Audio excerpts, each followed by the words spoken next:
郭文貴氏の弁護団が控訴裁判所に提出した事件の再審請求とはどういうことなのでしょうか。弁護団が提出した控訴状のハイライトを見てみましょう。詳しくは VTR をご覧ください。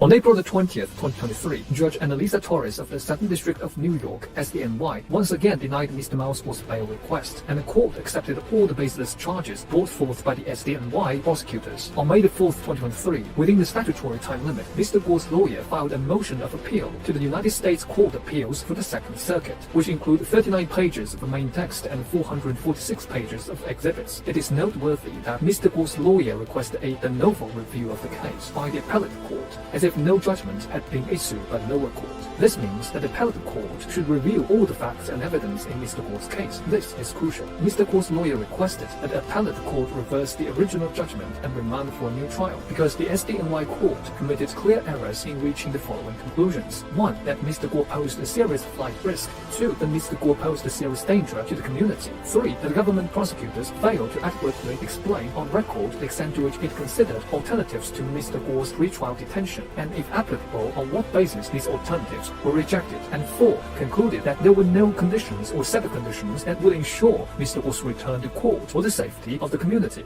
In addition, Mr. Guo's lawyer used facts to prove in the motion of appeal that Mr. Guo has been the CCP's #1 enemy for many years. Since Mr. Guo fled China in 2015, he has been pursued relentlessly by the CCP. The CCP has spared no effort to use all means and state power to repatriate Mr. Guo to China, including issuing the so-called Red Notice through Interpol to law enforcement agencies around the world. It is worth noting that last month, the EDNY court filed criminal charges against 40 CCP state security personnel for silencing and threatening Chinese dissidents in the United States. Mr. Guo was victim 1 in both of these criminal complaints. According to the court records, between 2017 and 2018, the CCP used some American political and business figures and lobbyists, including former RNC chairman Elliot Broidy, Hawaiian businesswoman Nikki Lam Davis, and a former senior DOJ employee George Higginbotham, and American singer Pras Michel, to try to lobby the then US president to repatriate Mr. Guo. Mr. Guo's lawyer also specifically mentioned an article published by the Wall Street Journal in July 2000 titled China's New Tool to Chase Down Fugitives, American Courts, which specifically reported on how the CCP uses lawsuits to pressure expatriates to return home and face corruption charges as an end run around US law.